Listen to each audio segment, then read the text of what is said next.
ጤና ይስጥልን ክቡራትና ክቡራን አድማጮቻችን እንደምን አደራችሁ። የዕለተ ረቡዕ የጠዋት ፕሮግራማችን እነሆ ጀመረ። ከሁሉ አስቀድመን መልካም ቀን እንዲሆን እንመኛለን። የስቱዲዮ ተረኛ አስተናጋጆች ሻያው ደጉና ሰጠኝ ዘመነንን። የተከበራችሁ አድማጮቻችን በቅድሚያ ሰዓቱን ዜና እናቀርባለን። ዛም የጋዜጦች አምድ ወቅታዊ ዘገባና ቃለ ምልልሶች እናቀርባለን። ቆይታችሁ እስከ ፕሮግራማችን መጨረሻ ከኛ ጋር እንዲሆን አስቀድመን እንጋብዛለን። አሁን የሰዓቱ ዜና በሻያው ደጉ ተዘጋጅቶ ይቀርባል። አመሰግናለሁ ሰጠኝ ዘመነ። ጤና ይስጥልኝ። እንደምን አደራችሁ። ድጋሜ ተጨማሪ ስለሆነ አይከፋም አይደለም። አርዕስተ ዜና የሀረሪ ይሁዳውያን ማህበረሰብ አባላት ውትድርና አገልግሎትን እምቢ የሚሉትን ወጣቶችን መታሰራቸውን በመቃወም ዛሬ በመላ አገሪቱ ከባድ ሰላማዊ ሰልፍ ያካሂዳሉ። ባለፈው ዓመት ባዛ ቀበሌ ጦርነቱ ከመቆሙ በፊት በፕሬዝዳንት ዶናልድ ትራምፕና በጠቅላይ ሚኒስትር ቤንያሚን ኔታንያሁ መካከል በስልክ ውይይት ከባድ ንትርክ እንደነበረ ተገለጸ። ኳታር ባለፉት ዓመታት በኢራን ላይ የጣለባትን ማዕቀብ በመጣስ በኢኮኖሚ በንግድና በወታደራዊ ዘርፍ ትረዳ እንደነበረ የሚገልጽ ምስጢራዊ መረጃ ይፋ ሆነ።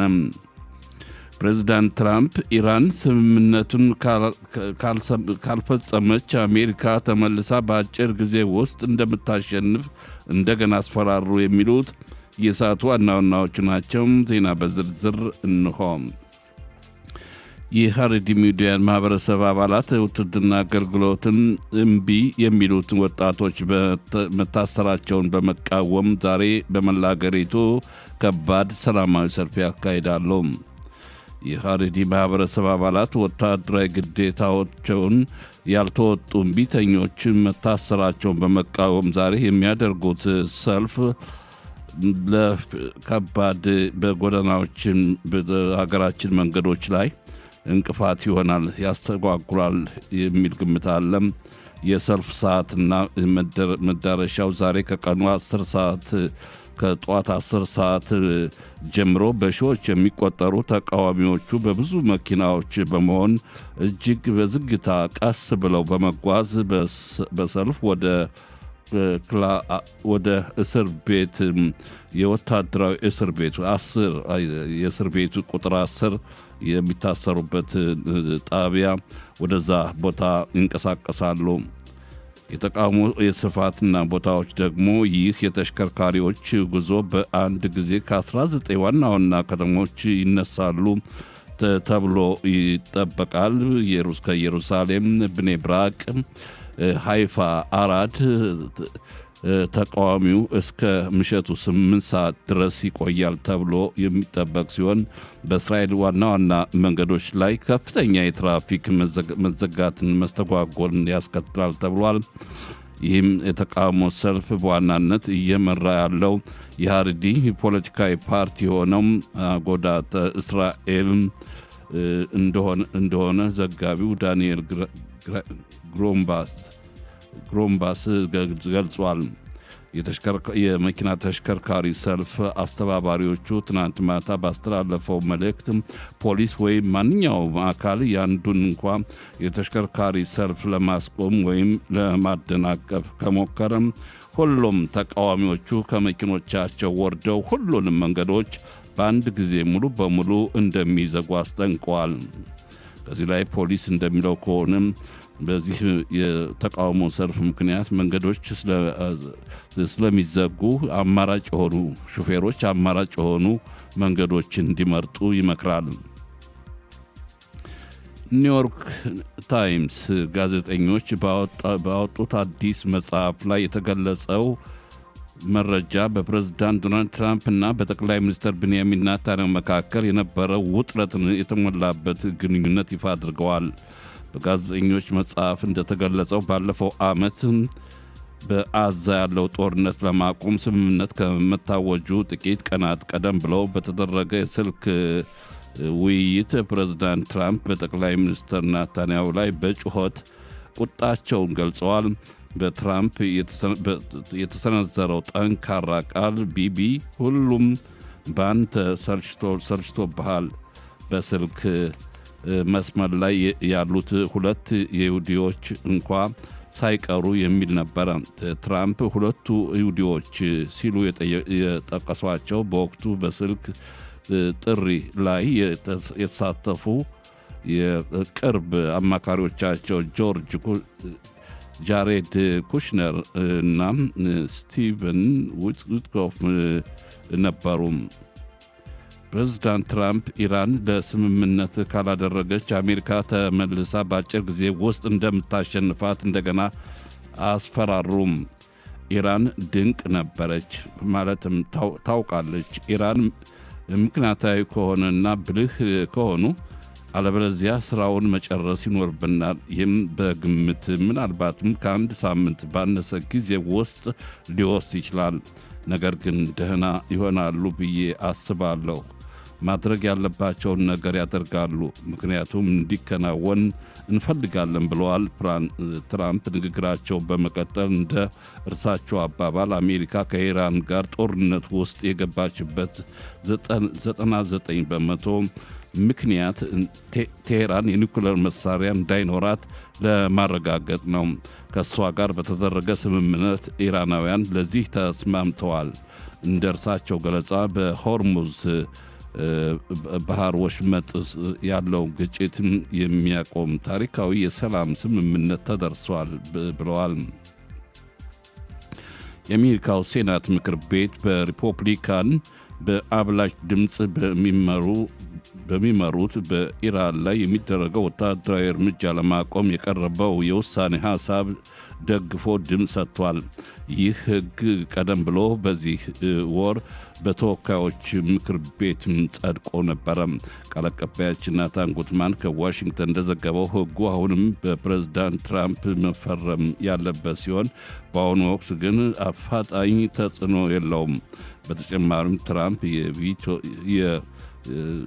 ድምፅን የመሻር ውሳኔዎችን ይጠቀማሉ ተብሏል። ኳታር ባለፉት ዓመታት በኢራን ላይ የተጣለባትን ማዕቀብ በመጣስ በኢኮኖሚ በንግድና በወታደራዊ ዘርፍ ትረዳ እንደነበር የሚገልጽ ምስጢራዊ መረጃ ትናንት ማታ ይፋ ሆነ። እንደ አውሮፓ ዘመን አቆጣጠር በ2018 ዓ ም ከኒውክሌር ስምምነት አሜሪካ ከወጣች ጀምሮ ኢራን በከባድ የኢኮኖሚ ማዕቀቦች ውስጥ ትገኛለች።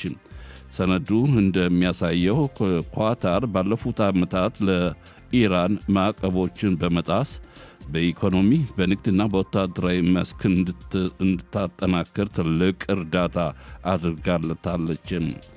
ከጥቅምት 7 የሽብር ጥቃት በኋላ ኳታር ከኢራን ጋር ያለውን ትብብር ከጥቅምት 7 ከጦርነቱ መፈንዳት በኋላ ቢሆንም እርዳታውን እንዳልቀነሰ ወይም እንዳላቋረጠ ሰነዱ ያረጋግጣል።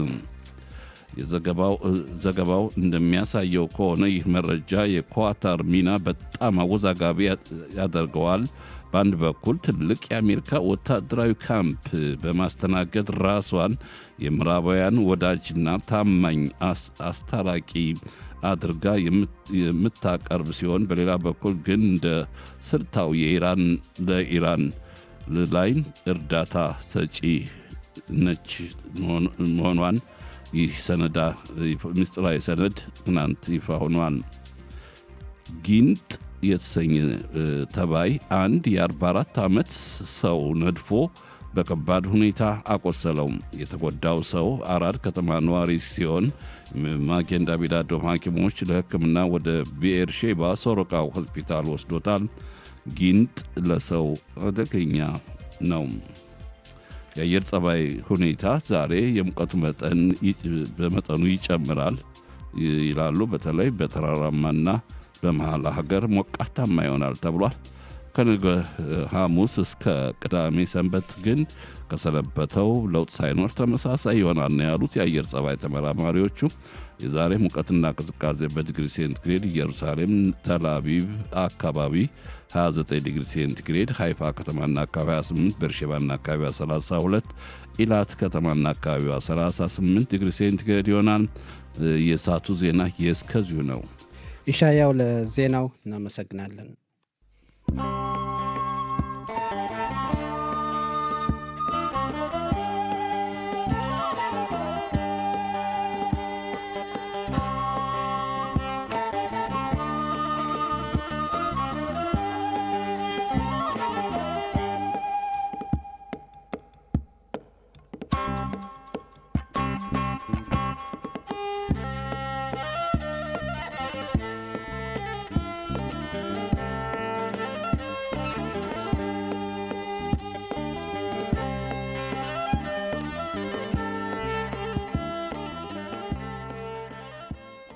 የተከበራችሁ አድማጮቻችን ከዚህ ቀጥለን የዛሬ ጋዜጦች ለአንባቢያን ይዘዋቸው ከቀረቧቸው በርካታ ርዕሰ ጉዳዮች መካከል ዋና ዋና ናቸው ያልናቸውን ዘገባዎች ባጭሩ እናቀርባለን።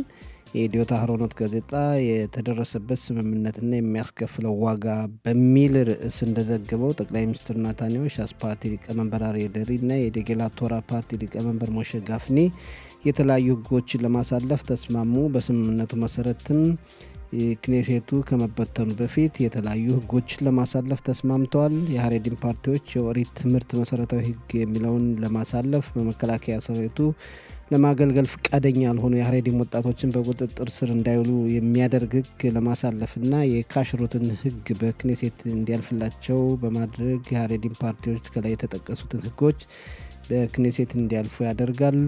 ለጠቅላይ ሚኒስትር ናታንያሁ በጣም አስፈላጊ የሆኑ ህጎች ደግሞ ለጥቅምት 7 ቀን 2023 ዓ.ም የሽብር ጥቃት የሚያጣራ አዲስ ኮሚቴ መንግስት ለማቋቋም የጀመረውን ሂደት ማጽደቅና የመንግስት ህግ አማካሪዋና የአቃቢ ህግን የስራ ድርሻ መለያየት የሚሉት ህጎች ይገኙበታል ብሏል። ከላይ የተጠቀሱትን ህጎች በፓርላማው ለማስተላለፍ ሲባል ጠቅላይ ሚኒስትር ቢንያሚን ናታንያሁ ክኔሴት አባል አርዬ ደሪና ሞሼ ጋፍኒ ተስማምተዋል። ለዚህ ስምምነታቸውም ብሔራዊ የክኔሴት ምርጫ በጥቅምት ወር መጨረሻ አካባቢ እንዲካሄድ ይደረጋል ካለ በኋላ የኢትዮ ታህሮኖት ጋዜጣ ሶስቱ አካላት ስምምነት ደርሰዋል ከተባለ በኋላ በሽብር ጥቃት ቤተሰቦቻቸው የተገደሉባቸውና መስዋዕት የከፈሉ ወታደሮች ቤተሰቦች ድርጊቱ በደም መጫወት ነው፣ በፖለቲካው ዓለም ለመቆየት ሲባል የተደረገ የንግድ ልውውጥ ነው በማለት ቁጣቸውን ገልጸዋል ብሏል የኢትዮ ታህሮኖት ጋዜጣ። የእስራኤል አየም ጋዜጣ በበኩሉ የተወሰኑ ቀናት በስልጣን ለመቆየት ሲባል ጠቅላይ ሚኒስትር ናታንያሁና የሀሬዲን ፓርቲ መሪዎች የደረሱበት ስምምነት ብዙም ዋጋ የለውም፣ በሊኩድ ፓርቲ ውስጥ ሳይቀር እየተቃወሙ ነው ብሏል። የሻስ ፓርቲ ሊቀመንበር አርዬ ደሪ እንዳሉት በጥምር መንግስቱ በኩል በተግባር እንቅስቃሴ ካልታየ ፓርላማው እንዲበተን በመጪው ሳምንት ሳይቀር ድምፅ እንሰጣለን ብለዋል በሚል የእስራኤል አየም ጋዜጣ ዘገባ አቅርቧል። የማዕሪብ ጋዜጣም በተመሳሳይ ሁኔታ ጠቅላይ ሚኒስትር ናታንያሁ ሻስ ፓርቲ ሊቀመንበር ደሪና የአጉዳት እስራኤል ፓርቲ ሊቀመንበር ሞሼ ጋፍኒ ተስማሙበት የተባለውን ውል ዘግቧል። የአሻር ፓርቲ ሊቀመንበር ጋዲያ ዘንኮት ናታንያሁ ይህ ህዝብ ለከፈለው ከባድ ዋጋ እንዲህ አይነት ስምምነት መፈጸም አልነበረበትም ብለዋል። የሀሬጽ ጋዜጣም በተመሳሳይ ሁኔታ ጠቅላይ ሚኒስትር ናታንያሁ ከሀሬዲን ፓርቲ መሪዎች ጋር ደረሱበት የተባለውን ስምምነት ዘግቧል። የሻስና ዲጌላ ቶራ ፓርቲዎች ዛሬ ባወጡት ገለጻ ወይም መልእክት እንዲህ አይነት ስምምነት አልደረስንም፣ በጋዜጦች የቀረበው ከእውነት የራቀ ነው ብለዋል። ሌላው ሁሉም ጋዜጦች የዘገቡት በመከላከያ ሰራዊቱ ለማገልገል ፈቃደኛ ያልሆኑ የሀሬዲን ወጣቶችን ወታደራዊ ፖሊስ በየጊዜው በቁጥጥር ስር መዋሉን በመቃወም ዛሬ በመላ ሀገሪቱ በተለያዩ ቦታዎች ሰላማዊ ሰልፎች ይካሄዳሉ። በሺዎች የሚቆጠሩ የሀሬዲን ማህበረሰብ አባላት ወደ ጎዳናዎችና አደባባዮች በመውጣት ሰላማዊ ሰልፉን ስለሚቀላቀሉ በርካታ መንገዶች ለተሽከርካሪዎች ዝግ ይሆናሉ። ሰልፉ የሚጀምረውም ዛሬ ከሰዓት በኋላ 4 ሰዓት ጀምሮ መሆኑን ጋዜጦች ዘግቧል። ሰላማዊ ሰልፉ በ19 ሀገሪቱ ዋና ዋና ከተሞች ይካሄዳል ተብሎ ይጠበቃል። በዋናነት ሰላማዊ ሰልፉ ከሚካሄድባቸው ቦታዎች መካከል ኢየሩሳሌም፣ ብኔ ብራክ፣ ሃይፋና ራድ ይገኙበታል። ዛሬ ከሰዓት በኋላ ጀምሮ ሀገሪቱ በትራፊክ መጨናነቅ ውስጥ ትገባለች። በተለይ ኬሌ እስር ወይም 10ኛው እስር ቤት ወደ ተባለው ብዙ ሰልፈኞች ይጓዛሉ። ይህ እስር ቤት ወታደራዊ ፖሊስ የሚያስተዳድረው ወታደራዊ እስር ቤት ነው። ክፋር ዮና በተባለው አካባቢ የሚገኝ ነው። የዛሬው ሰላማዊ ሰልፍ እስከ ምሽቱ 8 ሰዓት ድረስ ይቆያል የሚል ግምት አለ። የዛሬውን ሰላማዊ ሰልፍ የጠራው አጉዳት እስራኤል የተሰኘው የሀሬዲን ማህበረሰብን የሚወክለው ፓርቲ ነው። ሰላማዊ ሰልፉን የሚመሩት አካላት እየዛቱ ነው። በሰልፉ ከሚሳተፉት ተሽከርካሪዎች መካከል አንዳቸውን ለማቆም የሚደረግ ሙከራ ካለ ሰልፈኞቹ በሙሉ ከመኪናቸው ወጥተው የሀገሪቱን ዋና ዋና ጎዳናዎች የሚዘጉ መሆኑን እያስጠነቀቁ ይገኛሉ ተብሏል። ሌላው የኢዲዮት አህሮኖት ጋዜጣ የዘገበው በእስራኤልና ሊባኖስ መካከል አምስተኛው ዙር ድርድር ትላንት በአሜሪካ ዋሽንግተን ከተማ ታድሷል። የእስራኤልና ሊባኖስ ድርድር የጀመረው በአሜሪካና ኢራን መካከል የተደረሰበት የመግባቢያ ስምምነት በውጥረት ውስጥ ባለበት ጊዜ መሆኑንና በእስራኤል በኩል ድርድሩን በበጎ እንደተመለከቱት የኢዲዮት አህሮኖት ጋዜጣ በዛሬ ዘገባው ተመልክቷል። በሌላ በኩል የእስራኤል መከላከያ ሰራዊት በደቡብ ሊባኖስ የሚያሰማራውን ኃይል አሰፋፈር በተመለከተ ለመንግስት እቅድ ያቀርባል ተብሎ ይጠበቃል። እቅዱ የሰሜን እስራኤል ነዋሪዎችን ሰላምና ደህንነት ለማስከበር ሲባል የእስራኤል ጦር ኃይል በደቡብ ሊባኖስ እንዴት መቆየት እንዳለበት የሚያስረዳ ነው ተብሏል። እንዲሁም በደቡብ ሊባኖስ የሚሰማሩ የእስራኤል ወታደሮች ጉዳት እንዳይደርስባቸው ለማድረግ የተነደፈ እቅድም በጦሩ በኩል ለመንግስት ይቀርባል ተብሎ ይጠበቃል። ኢራን የእስራኤል ጦር ደቡብ ሊባኖስን ለቆ እንዲወጣ እየጠየቀች መሆኑ ይታወቃል። በአንጻሩ እስራኤል ከደቡብ ሊባኖስ ለቃ የመውጣት ፍላጎት የላትም ተብሏል። የእስራኤል አየም ጋዜጣ እንደዘገበው ደግሞ የኢራን ተላላኪዎች ወደ እስራኤል ሚሳኤል መላካቸውን እስካላቆሙ ድረስ በሊባኖስ ውጊያው አይቆምም የሚል የአሜሪካው የውጭ ጉዳይ ሚኒስትር መናገራቸውን ጋዜጣው ዘግቧል። ጠቅላይ ሚኒስትር ናታንያሁ ለፕሬዝዳንት ትራምፕ መልእክት አስተላልፈዋል። ከመልእክታቸው መካከልም የእስራኤል መከላከያ ሰራዊት ከደቡብ ሊባኖስ እንዲወጣ እንዳይጠይቁ የሚል ነው። ይህን ጥያቄ ቢያቀርቡም በእስራኤል በኩል በአዎንታዊ አይመለስሎትም ማለታቸውን ጋዜጣው ዘግቧል። ሌላው የኢዲዮት አህሮኖት ጋዜጣ ዛሬ ካቀረበው አሳዛኝ ዘገባ መካከል ባለፈው ሳምንት በደቡብ ሊባኖስ የተሰዋው የ20 ዓመቱ መጋቢ 50 አለቃ ናቬ ሀብሾሽ እናት ኤናብ እህት ልትወልድለት መሆኑን ነግራው እንደነበር መስዋዕት ከመክፈሉ 2 ቀናት በፊት ደውላ አንተ ሁሌም የቤቱ ልዑል ሆነህ ትኖራለህ እንዳለችውና ይህ የስልክ ውይይታቸውም የመጨረሻ መሆኑን ገልጻ በቅርቡ እህት እንደምትወልድለትና እሱን ጨምሮ የ4 እናት ልጆቹና ሁሌም በልቧ እያሰበችው የምትኖር መሆኑን መግለጿን ጋዜጣው ዘግቧል። ሁሉም ጋዜጦች በስፖርታዊ ዘገባቸው የተመለከቱት የእስራኤል ቅርጫት ኳስ ጨዋታ ውድድር በማካቢ ቴል አቪቭ አሸናፊነት ትላንት መጠናቀቁን ነው። ማካቢ ቴል አቪቭ አፖኤል ቴል አቪቭን 83-79 በሆነ ተቀራራቢ ውጤት በማሸነፍ 58ኛ ጊዜ በቅርጫት ኳስ በኩል ሻምፒዮን መሆኑን ጋዜጦች ዘግበዋል። የኢዲዮት አህሮኖት ጋዜጣ ዛሬ ካቀረባቸው ዘገባዎች መካከል አንዱ የአሜሪካና ኢራንን በተመለከተ ዘገባ አቅርቧል። ሁለቱ ሀገራት በስዊዘርላንድ ከተወያዩ በኋላ የአሜሪካና ኢራን መሪዎች የሚሰጧቸው መግለጫዎች እርስ በርሳቸው የሚቃረኑ ናቸው። ብዙ ግልጽ ያልሆኑ ነገሮችም አሉ።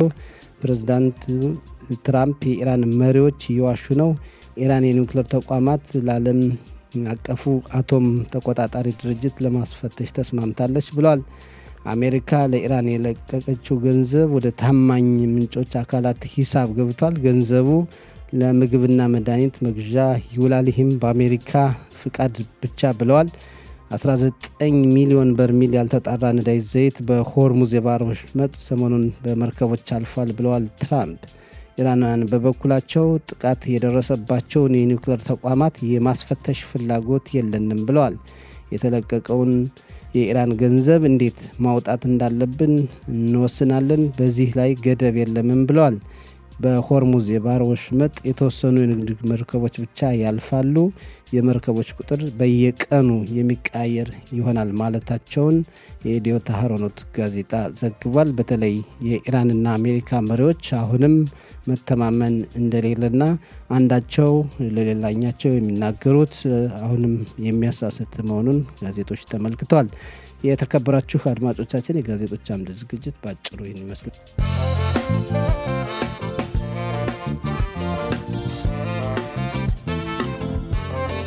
የተከበራችሁ አድማጮቻችን እንግዲህ ወቅታዊ ዘገባ የምናቀርበት ሰዓት ነው። አሁን ሻያው እንግዲህ በዜናም በጋዜጦች አምድም ተመልክተነዋል። የአጉዳት እስራኤል ፓርቲ ዛሬ የጠራው ሰላማዊ ሰልፍ በብዙ ሺህ የሚቆጠሩ የአሬዲም ማህበረሰብ አባላት የሚሳተፉበት ዛሬ ይካሄዳል ተብሎ ይጠበቃልና ያው መስተጓጉል እንደሚኖር ነው። እንዴት ነው ያለው ሁኔታ? ዋናው በእስራኤል ፖለቲካ አከራካሪ የሆነው የሃይማኖት አክባሪ አጥባቂዎች የይሁዳውያን በዋናነት እንግዲህ መከላከያ ሰራዊቱ ለሀገሪቱ ከሚያበረክተው አስተዋጽኦ ባላነሰ ሁኔታም የመንፈሳዊ ሃይማኖት መሪዎቹን ወጣቶችን ቶራ ቅዱስ ኦሪት መጽሐፍ መማር እጅግ በጣም ለእስራኤል ሕዝብ አስፈላጊ ስለሆነ መገደድ በዚህ የሃይማኖት አጥባቂ ህብረተሰብ ላይ መንግስት ማዕቀብ መጣል የለበትም። ለሚሰጠው ለተለያዩ ዘርፎች ከመንግስት የሚመድበው ገንዘብ መቀነስ የለበትም። ውትድርና አናገለግልም የሚሉ ወጣቶችን ደግሞ በማስገደድ ማሰር ተገቢ አይደለም በሚል ተቃውሞ ይህ ሁኔታ በጣም አከራካሪ ፖለቲካ በጠቅላላ ህብረተሰብ የሚወያይበት ርዕሰ ጉዳይ ስለሆነ ይህንን ሁኔታ እስካሁን በነበረው ነባራዊ ስርዓት መቀጠል አለበት፣ መቀየር የለበትም በሚል ይህን ነገር ጥምር መንግስት ላይ እንግዲህ ህግ አለ። እንግዲህ ህግ ውትድርና አገልግሎትን የሚያስገድድ ህግ ለማርቀቅ ለመደንገግ የቀረበው ሁኔታ አሁን ይጎዳናል፣ እነዚህ ሃይማኖት አጥባቂዎቹ ጎጂ ነው በሚል በተቃውሞ እነሆ ሰላማዊ ሰልፍ ይወጣሉ። አዎ እንግዲህ በቅድም በጋዜጦች አምድ ዘገባህም ያው እንግዲህ ዛሬ ከቀትር በኋላ 4 ሰዓት ጀምሮ ነው እንግዲህ በመላ ሀገሪቱ መኪና ብዙ መኪናዎች ላይ ነው ጉዞ ላይ የሚያደርጉና ይህም ለብዙ እንቅፋት ለብዙ ሹፌሮች እንቅፋት ይሆናል ተብሎ ይጠበቃል። እንግዲህ ደግሞ ፖሊስ ሰራዊት ደግሞ ትልቅ ድርሻ ትልቅ ሚና ስነ ስርዓት ማስከበር ግድ ይለዋል። በዋናነት እንግዲህ ወጣቶች መያዝ የለባቸውም። ይህንን በመቃወም ነው በየጊዜው ሲያዙ ሰላማዊ ሰልፍ ይወጣሉ። የዛሬው ሰላማዊ ሰልፍ በነገራችን ላይ ህጋዊ ነው፣ አስፈቅደው ነው የሚያደርጉት። እንደዚህ አይነት ነገር ዝም ብለው ከሚወጡ አስፈቅደው ማድረጋቸው በአንድ በኩል ጥሩ ነው ማለት ይቻላል። በሌላ በኩል ግን የሀገሪቱን እንቅስቃሴ እንዲህ በብዛት ወጥተው ማጨናነቃቸው ደግሞ ብዙ ተጽዕኖ የሚያሳድር ነውና ምናልባት እንግዲህ አድማጮቻችን ዛሬ የተለያዩ እንቅስቃሴዎችን የተለያዩ እቅዶች ያሏቸው ሰዎች አስቀድመው ቢወጡ ጥሩ ነው። መንገዶች የሚዘጉበት በተለይ ከሰዓት በኋላ ከ4 እስከ 8 ባለው ጊዜ ኢየሩሳሌም አካባቢ፣ ሃይፋ አካባቢ፣ ብኔብራክ እንዲሁም በዚህ የሀሬዲ ማህበረሰብ በብዛት በሚኖርባቸው በአጠቃላይ ወደ 19 በሚሆኑ ከተሞች ነው እንግዲህ ሰላማዊ ሰልፍ እናደርጋለን፣ በመኪና በተሽከርካሪዎችም እንሄዳለን ያሉ። ስለዚህ ወደ ኬሌ እስር የሚባለው ይሄ እንግዲህ በውትድርና እምቢ ያሉትን የሚታሰሩበት ነው። ወደዛ ነው ተቃውሟቸውን ለማሰማት በአብዛኛው እንሄዳለን ያሉ። ፕሮግራም ያላቸው ሰዎች እንግዲህ አስቀድመው ቢያደርጉ ወይም ደግሞ መሰረዝ የሚቻል ከሆነ ከመስተጓጎል ይህን በዚሁ አጋጣሚ ለመናገር ነው። አዎ ብለዋል።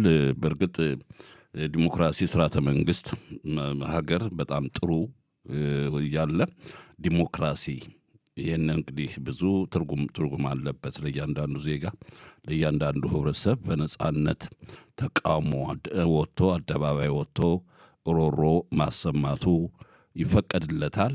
አዎ ስብሰባ የማካሄድ ሰላማዊ ሰልፍ የማድረግ የድጋፍ ወይም ተቃውሞ የማድረግ መብት አለው።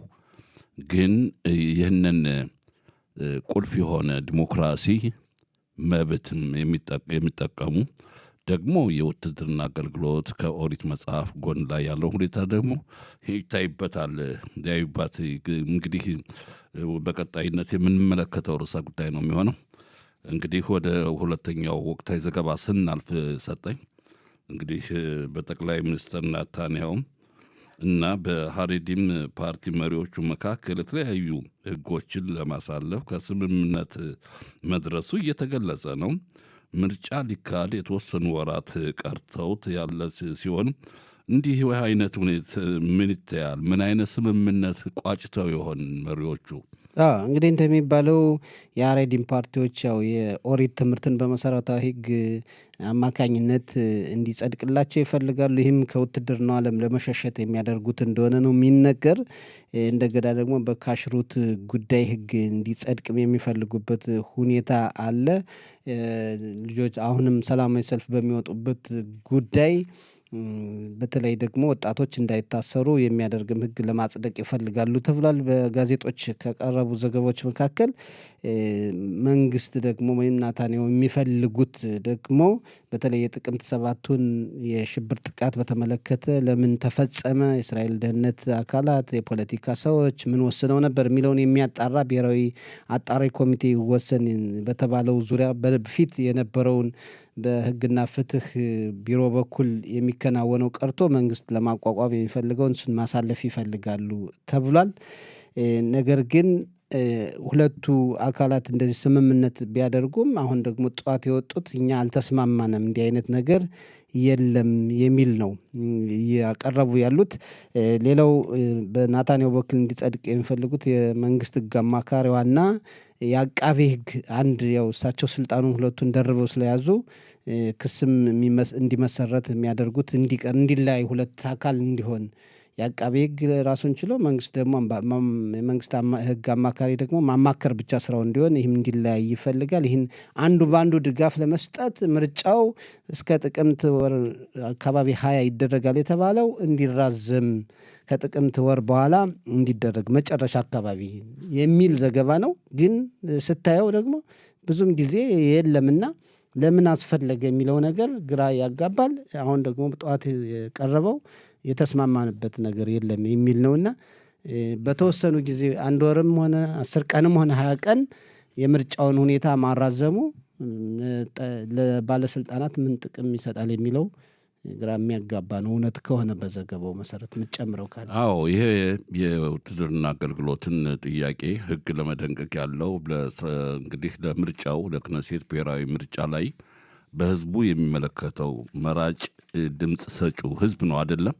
አሁን በጠቅላይ ሚኒስትር ቢንያሚን ኔታንያሁም ይሄ ለማቃለል ምልህ እነዚህ የሃይማኖት አጥባቂ ማህበረሰብ ልጆች ከውትድርና አገልግሎት ነፃ ይሁኑ ነው። እንግዲህ እነዚህ በጥምር መንግስት ያሉት የስፓራዲም የሻስ ፓርቲና የአሽከናዚም ህብረተሰብ የሚወክለው ደግሞ የአዶታ ቶራ ፓርቲዎች አጥባቂ ወግ አጥባቂ የሃይማኖት ፓርቲዎች ናቸው። እነሱ እየታገሉ ያሉት ይህን ነው። ከውትድርና አገልግሎት ነፃ እንዳያገለግሉ የሚለው ህግ ይውጣ ባዮች ናቸው። አሁን ለጠቅላይ ሚኒስትሩ ደግሞ እንዴት አድርገው ያቃልሉ ህጉ ይህን ነገር ለማድረግ ደግሞ በፖለቲካ ላይ ድምፅ ሰጪው ህዝብ ደግሞ እንዴት ይመለከታቸዋል በሚል ምክንያት እሳቸው አሁን አስተባብለዋል።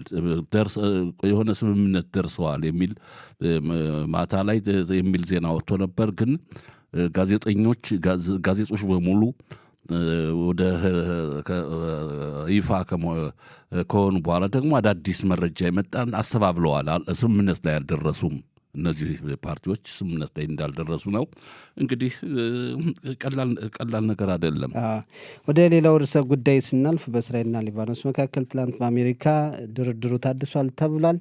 በዚህ ሁኔታውን ድርድሩ እንደ ውጤት ያመጣል ወይ? ይሄ ነገር በየጊዜው ይቀያየራል። ባንዴ ኢራን ተስማምታለች። ኢራን አወዛጋቢው አነታራኪው ለጦርነቱ ምክንያት ነው የሚባልለት ኢራን የምትገነባው የኒውክሌር ቦምብ በተመለከተ ያው ዓለም አቀፍ ህብረተሰብ ተቆጣጣሪዎቹ ገብተው እንዲያዩ በየጣቢያዎቹ የማበልጸጊያ ጣቢያዎች ላይ ገብተው እንዲፈትሹ ኢራን ትፈቅዳለች የሚል መግለጫ ይወጣና ጥቂት ደቂቃ ቆይታ በኋላ ደግሞ አይ ማን ወደዚህ ጣቢያ ትከለክላለች የሚል ሌላ ዜና ይወጣል። እዚህ ጎን ይምታታል። ፕሬዚዳንት ትራምፕ ደግሞ በአንድ በኩል ዛቻ ያስተላልፋሉ፣ በኢራንን ያስፈራራሉ። ጥቂት ቆይታ በኋላ ደግሞ ይቀየራል። ሁሉ ነገር እንደ ስስት መረጃው ይቀያየራል። ባጭሩ አሁን እንዳልከው አሜሪካ፣ ኢራን፣ ሊባኖስ፣ እስራኤል የሚቀያየሩ ናቸው። ግን ደግሞ ስምምነት ተደረገ፣ ተኩስ አቁም ስምምነት ተደራደሩ የሚለው ነገር ድርድር ሲባል ቁጭ ትላለህ፣ ትነጋገራለህ። እንኳን በመንግስታት ደረጃ ይቅርታ አድርግልኝና እንኳን በመንግስታት ደረጃ እንኳን ዓለምን ሾራለሁ በምትል ሀገር ደረጃ ነውና እንደው በልጆች ደረጃ እንኳን ቁጭ ብለው ከተስማሙ ስምምነታቸውን ያከብራሉና ወይ አሜሪካ ኃይሏን እያጣች ነው ወይ ኢራኖች ኃይል እየጨመሩ ነው።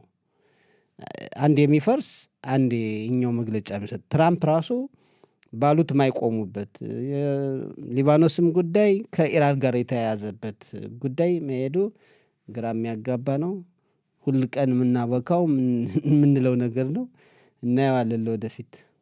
አዎ ይህን ነገር የመገናኛ ብዙኃን የረቀቀበት ጊዜ መረጃ በምስጢር መያዝ የማይችልበት ወቅት ነው ያለው።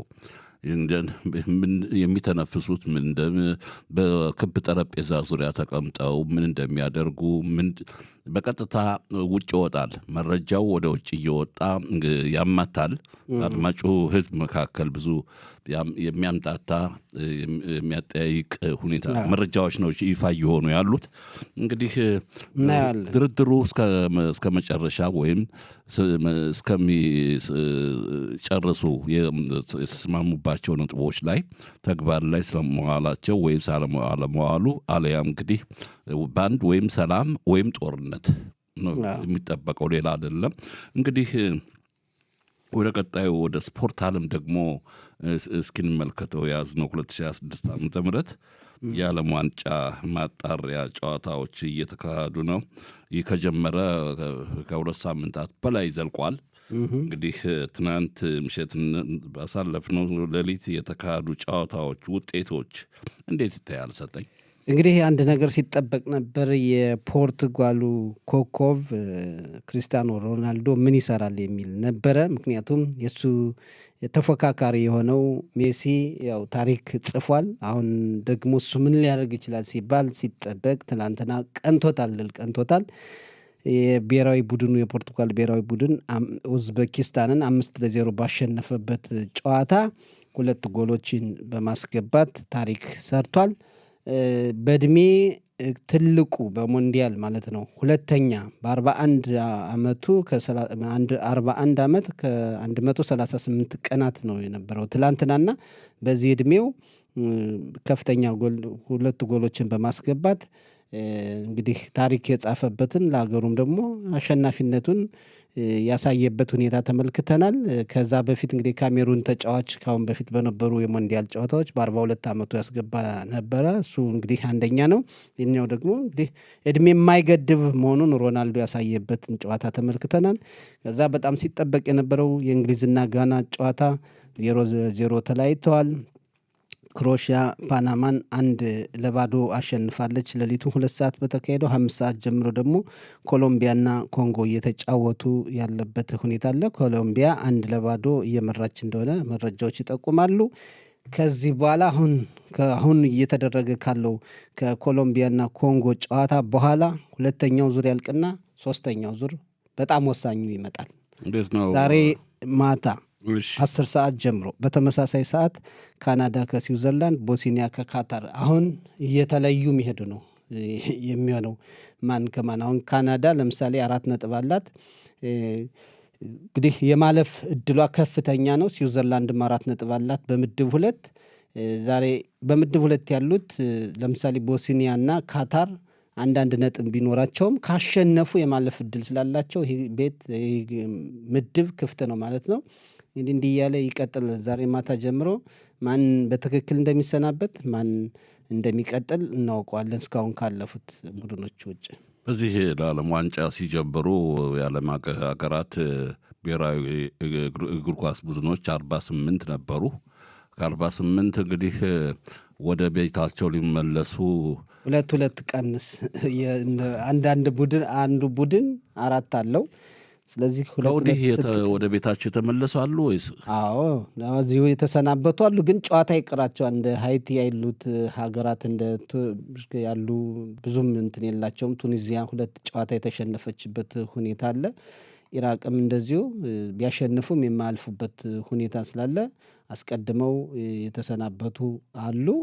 ግን ደግሞ ዮርዳኖስ ጎረቤት የዮርዳኖስ ቡድንስ በምድብ 10 ዮርዳኖስ ከአርጀንቲና፣ ኦስትሪያና አልጄሪያ ጋር የተመደበች ናት። እንግዲህ ይህን ምድብ አርጀንቲና 6 ነጥብ ይዛ እየመራች ነው ያለው። ኦስትሪያ 3 ነጥብ አላት፣ አልጄሪያ 3 ነጥብ አላት። እንግዲህ ዮርዳኖስም ምናልባት እነዚህ ከተሸነፉ ኦስትሪያና አልጄሪያ ከተሸነፉ እና እሷ አሸንፋ በብዙ ጎል ካልሰነ እድል ይኖራታል። ግን የሚሆን መስሎ አይታይም። ኦስትሪያና አልጄሪያ ጠንካራ ናቸውና የዮርዳኖስም ያው ወደ ቤቷ የመሄጃው ከፍተኛ ነው። ትክክል። በእኔ አመለካከት ሰጠኝ በስፖርት ዓለም በእውነት አንዳንድ እንዲያው ከዚህ ደረጃ ይደርሳሉ ከዓለም አቀፍ መድረክ ላይ ይደርሳሉ ተብሎ ያልተጠበቁ ቡድኖች ከዚህ ላይ መድረሳቸው ምንም የዋንጫ ባለቤት ባይሆኑም በዚህ ብሔራዊ ባንዲራቸውን በዚህ መድረክ የተከበረ እንዲውለበለብ ማድረጋቸው የክብር ሰልፍ ላይ በየስቴዲየሙ ያሳዩት ትርኢት እንዳሸነፉ ነው የማያቸው። አይደለም? ልክ ነው። ሀገርን መወከል ትልቅ ነገር ነው። እንዳሸነፉ ነው። እናመሰግናለን።